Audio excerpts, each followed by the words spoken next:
Salut à tous la team OL, Thomas Michaud pour OL Fan TV. Très heureux de vous retrouver sous le ciel bleu de Lyon.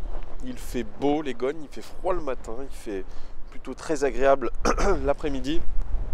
Et là, début d'après-midi, vous en avez l'habitude un peu de cette vue de la Croix-Rousse, de la place Rouville, vue un petit peu sur tout Lyon, c'est très chouette. Voilà, ça permet de bien commencer son week-end. L'OL s'est donc qualifié pour les demi-finales de la Coupe de France et le tirage au sort nous a révélé, non pas une surprise, mais en tout cas une belle affiche. On le savait, on allait affronter une grosse équipe. Nous allons affronter le Paris Saint-Germain à domicile. Ça sera probablement le 4 mars prochain.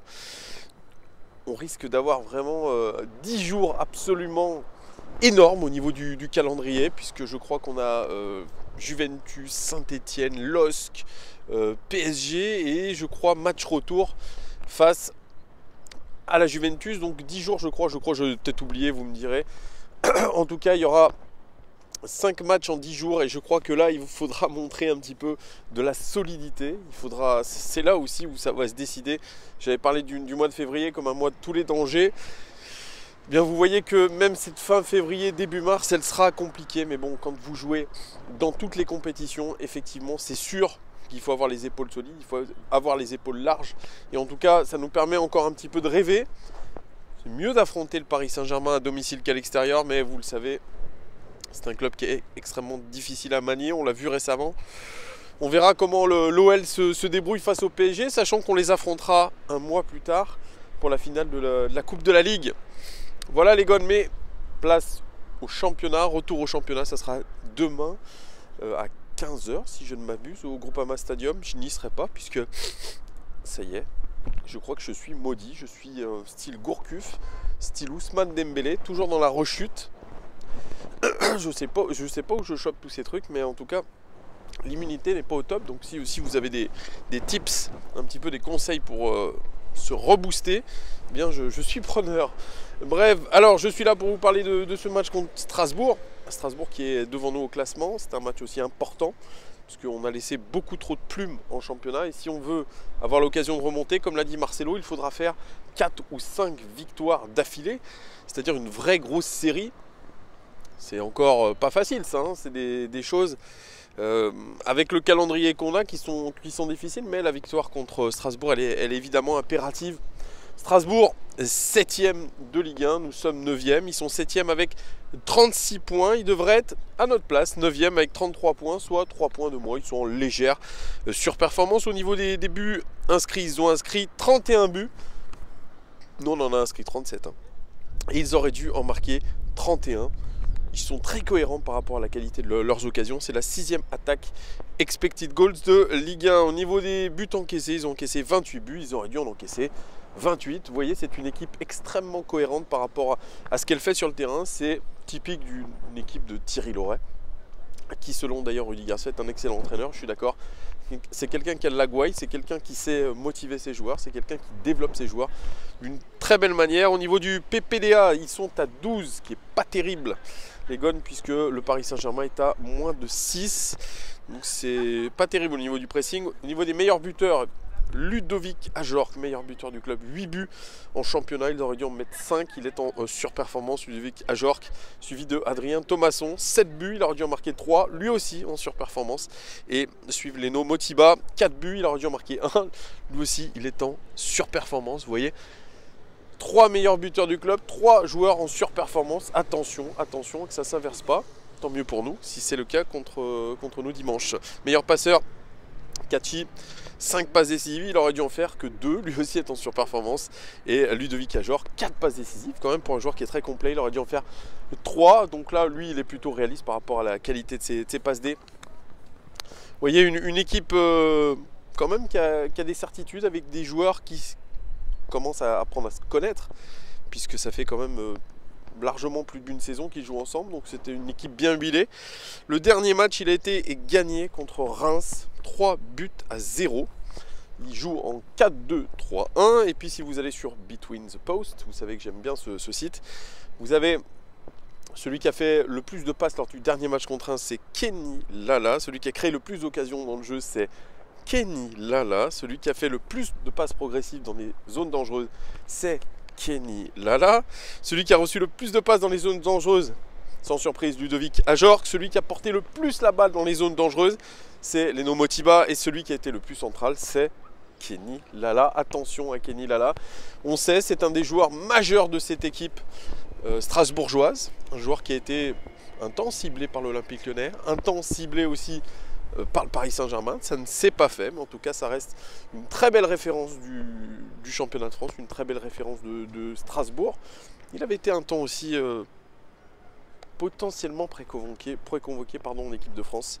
Donc vous voyez, si on regarde le schéma des passes progressives, il est plutôt orienté côté gauche, les Gones. Voilà pour la présentation de Strasbourg. J'ai pas les déclarations de Thierry Loret ni des joueurs strasbourgeois avant de ce match. Je sais pas pourquoi. Peut-être que ce sera aujourd'hui.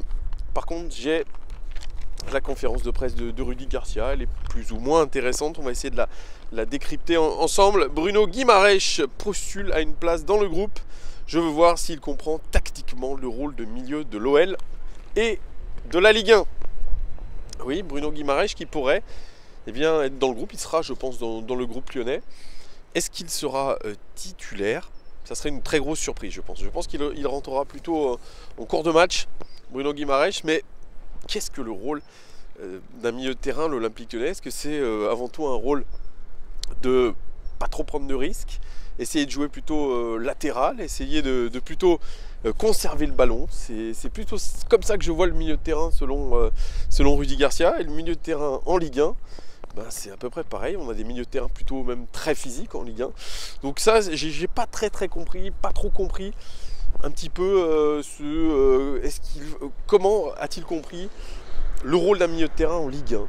Voilà, à part dire que c'est pas très technique et c'est plutôt physique, je vois pas trop. Il dit on verra s'il comprend vite ou pas. Le championnat brésilien n'est pas le championnat français. Oui, je suis d'accord. Sur le plan technique, il n'a pas de problème. Il est frais. Il devait digérer son retour en avion et le décalage horaire. Il a l'air d'avoir bien récupéré. L'idée, c'est d'être juste dans mes choix. Il faut tout prendre en compte, le physique, son intégration dans le jeu. Oui, voilà, c'est pour ça que je ne le verrai pas titulaire demain, je pense.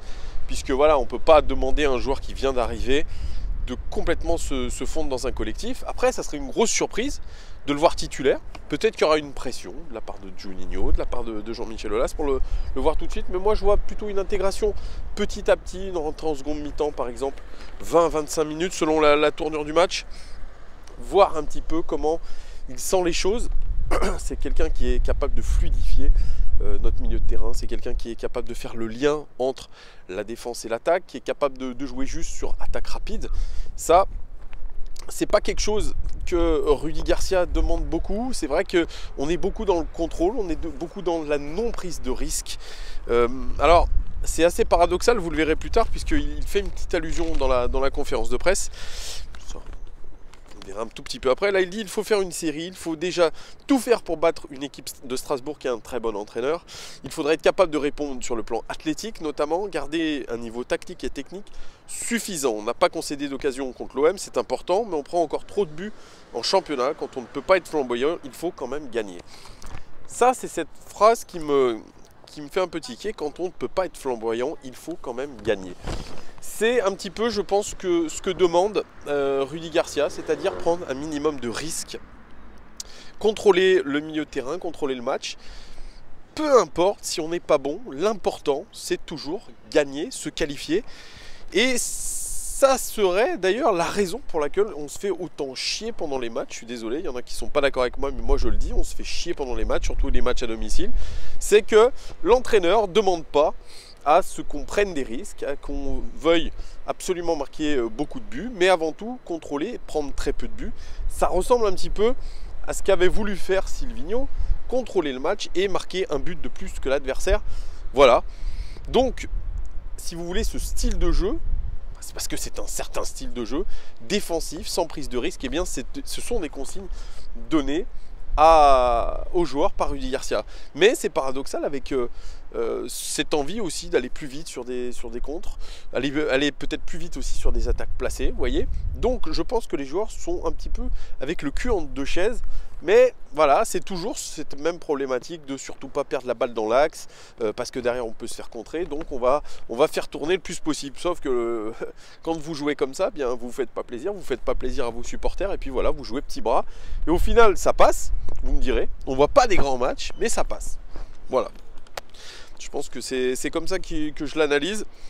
Alors il dit il faut que les ballons arrivent devant, il faut donc des leaders techniques. On a joué 4 matchs depuis mon arrivée avec l'effectif dans son ensemble. Ça y est, c'est l'excuse des blessures, mais il a un petit peu raison aussi. C'est vrai qu'il y a des grosses blessures. On a perdu 2 de nos leaders techniques sur blessure. Il faut trouver d'autres alternatives. Aouar en est un, peut-être que Guimarães en sera aussi. Vous vous rendez compte, il cite Aouar et Guimarães. Le reste, on ne peut pas parler de leader technique. Aouar, il a beaucoup de pression sur les épaules, il le sait. C'est cette caractéristique de leader technique. C'est-à-dire, imaginez, on se retrouve avec un Aouar blessé, un Aouar suspendu. Bah, ça va être difficile. Vous ne pouvez pas jouer qu'avec Guimarães, qui a un peu de ballon. Ça veut dire que les autres joueurs, techniquement, sont pas au top. Et c'est d'ailleurs, je pense, l'analyse qu'en fait Rudy Garcia, c'est que si vous enlevez Jefferson Adelaide, Memphis Depay, Aouar, et que vous n'avez pas Guimarães, vous avez une équipe extrêmement moyenne sur le plan technique, et c'est à peu près ce qu'on voit des matchs quand on les regarde dans leur ensemble, c'est qu'on a des joueurs qui sont techniquement très moyens, qui sont dans une moyenne de Ligue 1, mais qui ne sont pas au top niveau, et effectivement, je suis d'accord avec lui, pour des gros matchs, pour tenir la cadence, pour faire face notamment à la Juventus, il faut des leaders techniques, des joueurs qui sont capables bien de maîtriser même le b.a.-ba du football, le contrôle passe. Voilà, on ne parle même pas de tactique là, on parle d'un contrôle, alors peut-être l'orientation du corps, tout ça. Et c'est vrai qu'on a des joueurs qui sont dans ce domaine-là pas très bons. Moi quand je vois la balle rebondir 4 fois devant Maxwell Cornet, j'ai un peu de mal, mais voilà, c'est ce qu'a dit un petit peu entre les lignes Rudy Garcia. Il parle aussi de Marcelo. Il dit Marcelo, c'est la grinta personnalisée, c'est un exemple concret de ce qu'il faut faire sur la saine agressivité et le don de soi. On a un groupe qui a besoin de ça. Je suis d'accord avec lui. Depuis que Marcelo est revenu aux affaires, eh bien, je trouve qu'il y a beaucoup plus de certitude défensivement, mais ça l'était déjà avant. C'est quelqu'un qui ne va pas hésiter à mettre un coup de pression à l'adversaire. C'est quelqu'un qui va montrer qu'il est là. C'est quelqu'un de dominateur. C'est quelqu'un qui, au final, a un très bon mental, parce que ce qui s'est passé avec les supporters, ça aurait pu carrément le mettre à plat. Et puis, petit à petit, il a essayé de se remettre dans le coup. Il a essayé de se remettre au niveau, de se remettre complètement dans son travail de défenseur, dans son poste de défenseur. C'est un joueur dominant, c'est un joueur qui rassure une charnière, et moi je suis d'accord pour dire que c'est un joueur aujourd'hui qui a de la grinta et qui donne de l'envie à ce groupe lyonnais. Il dit il a beaucoup bossé, il parle de Aouar. Il a beaucoup bossé, ses stats montrent qu'il a beaucoup défendu contre l'OM, il a été au service de l'équipe, il passe des paliers, j'attends de lui beaucoup de régularité. On peut manquer de carburant quand on joue tous les 3 jours, il faut gérer le temps de jeu des joueurs.